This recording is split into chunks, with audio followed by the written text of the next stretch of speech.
nous appliquait à nous pour essayer de finalement douter de l'efficacité de ce truc qui permettait d'identifier un produit sain ou non.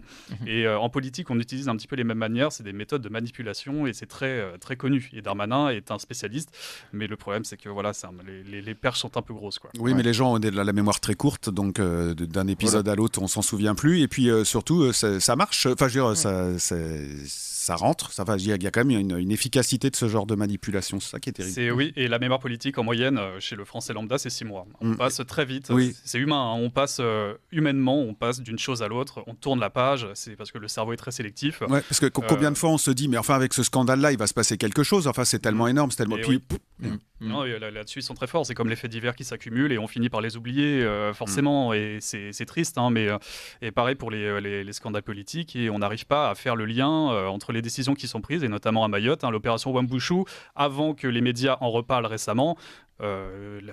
L'immense majorité des Français ne savaient plus exactement ce que c'était et avaient oublié la situation à Mayotte. Et en fait, il n'y a pas de suivi politique des décisions qui sont prises. Et c'est là qu'on se rend compte de l'incompétence totale. Hein. Alors, Marie Falicon, vous vouliez revenir sur Mayotte, je crois. Ouais, sur Mayotte, merci beaucoup, Corentin. L'opération Wambushu a même pas un an. Elle a été lancée en avril dernier. On voit que ça a déjà été un échec. Et on lance le Wambushu 2. On ne sait pas vraiment ce à quoi va représenter cette opération de police. Voilà, en tout cas, la situation de Mayotte, effectivement, est vraiment critique. C'est amusant d'entendre les belles paroles de Gérald Darmanin, effectivement, face à Jean-Marie Le Pen. Aujourd'hui, c'est marrant parce que c'est son discours, celui de Jean-Marie Le Pen, qui est celui donc de mettre en place l'extraterritorialité de Mayotte et la fin du droit du sol sur l'île. À quel nom les Mahorais ne sont pas des citoyens comme les autres. Pourquoi est-ce que nous ne pourrions pas en bénéficier en métropole? C'est une vraie question. Et je pense qu'il est intéressant de faire un parallèle seulement sur Mayotte. Évidemment, il y a une personne sur deux qui est étrangère sur l'île, dont 95% de Comoriens, c'est-à-dire que sur les 250 000 habitants de l'île, 1 sur 2 est étranger. Parmi ces étrangers, 1 sur 2 est clandestin. Donc ça veut dire qu'on a un quart à un tiers de l'île qui est en situation irrégulière. C'est pas rien.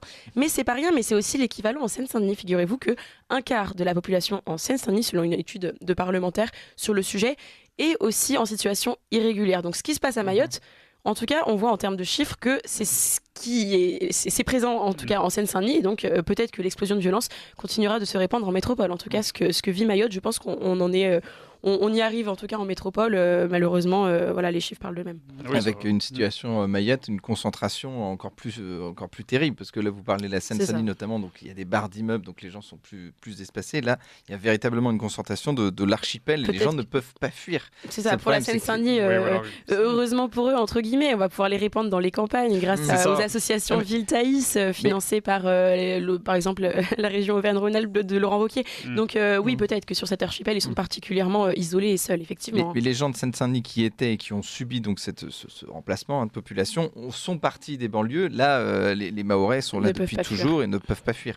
Voilà. Puis il y a des taux de chômage fabuleux dans ces endroits-là. Donc ça favorise aussi la pauvreté. Mayotte est le département le plus pauvre de France. C'est vrai qu'ils sont les grands oubliés. Personne. Mais là, on parle d'eux. Mais faut juste se souvenir si c'est un département français ou pas. Faut décider une bonne fois pour toutes. Mais ils veulent. C'est ça. Je sais bien, mais voilà, faut que dans la politique ça suive.